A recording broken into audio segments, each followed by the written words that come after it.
बहुत पुरानी बात है। गौतम बुद्ध एक शहर में प्रवास कर रहे थे। उनके कुछ शिष्य भी उनके साथ थे। उनके शिष्य एक दिन शहर में घूमने के लिए निकले तो उस शहर के लोगों ने उन्हें बहुत बुरा भला कहा। यह बात शिष्यों को बहुत बुरा लगा और वे वापस लौट गए। गौतम बुद्ध ने देखा कि उनके सभी शिष्य बहुत क्रोध में दिख रहे हैं, तो उन्होंने पूछा, क्या बात है, आप सभी इतने तनाव में क्यों दिख रहे हैं? तभी एक शिष्य क्रोध में बोला, हमें यहाँ से तुरंत प्रस्थान करना चाहिए। जब हम बाहर शहर में घूमने गए तो यहाँ के लोगों ने बिना वजह हमें बहुत बुरा भला कहा। इसीलिए जहाँ हमारा सम्मान ना हो वहाँ हमें एक पल भी नहीं रहना चाहिए।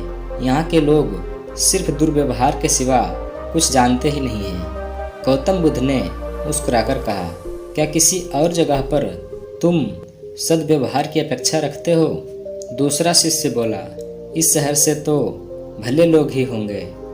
तब गौतम बुद्ध बोले, किसी जगह को सिर्फ इसलिए छोड़ देना गलत होगा कि वहाँ के लोग दुर्व्यवहार करते हैं। हम तो संत हैं, हमें तो कुछ ऐसा करना चाहिए कि जिस स्थान पर भी जाएं, उस स्थान को तब तक न छोड़ें जब तक वह अपनी अच्छाइयों से वहाँ के लोगों को सुधार न दें। हम जिस भी स्थान पर जाएं, वहाँ के लोगों का कुछ न कुछ भला करके ही वापस लौटें। हमारे अच्छे व्यवहार के बाद वह कब तक बुरा व्यवहार करेंगे? आखिर में उन्हें सुधरना ही होगा। वास्तविकता में संतों का कार्य तो ऐसे लोगों को सुधारना ही होता है। सही चुनौती वो है जब हम विपरीत परिस्थितियों में खुद को साबित कर सकें। ये सभी बातें सुनकर बुद्ध के प्रिय शिष्य आनंद ने प्रश्न किया, उत्तम व्यक्ति किसे कहते हैं? इस पर बुद्ध ने जवाब दिया, जिस प्रकार युद्ध में बढ़ता हुआ हाथी चारों तरफ के तीर सहते हुए भी आगे बढ़ता जाता है, ठीक उसी तरह उत्तम व्यक्ति भी दूसरों के अपशब्दों को सहते हुए अपना कार्य करता रहता है। खुद को वश में करने वाले प्राणी से उत्तम कोई और नहीं हो सकता। गौतम बुद्ध की बात शिष्यों को अच्छी तरह से समझ में आ गई और उन्होंने वहाँ से जाने का इरादा त्याग दिया। एक बार आनंद ने भगवान बुद्ध से पूछा, जल, वायु, अग्नि इत्यादि तत्वों में सबसे शक्तिशाली तत्व कौन सा है? भगवान बुद्ध ने कहा, आनंद, पत्थर सबसे कठोर और शक्तिशाली दिखता है, लेकिन लोहे का हथौड़ा पत्थर के टुकड़े टुकड़े कर देता है।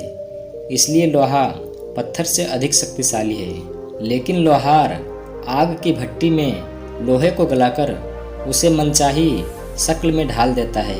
इसलिए आग लोहा और पत्थर से अधिक शक्तिशाली है। मगर आग कितनी भी विकराल क्यों ना हो, जल उसे शांत कर देता है। इसलिए जल पत्थर, लोहे और अग्नि से अधिक शक्तिशाली है। लेकिन जल से भरे बादलों को वायु कहीं से कहीं उड़ाकर ले जाती है। इसलिए वायु जल से भी अधिक बलशाली है। लेकिन हे आनंद, इच्छा शक्ति वायु की दिशा को भी मोड़ सकती है। इसलिए सबसे अधिक शक्तिशाली तत्व है व्यक्ति की इच्छा शक्ति। इच्छा शक्ति से अधिक बलशाली तत्व कोई नहीं है। यदि किसी काम को अपनी इच्छा से किया जाए तो सफलता जरूर मिलती है।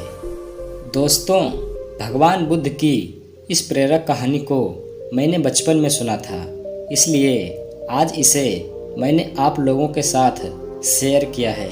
आशा करता हूँ कि आपको यह कहानी पसंद आई होगी।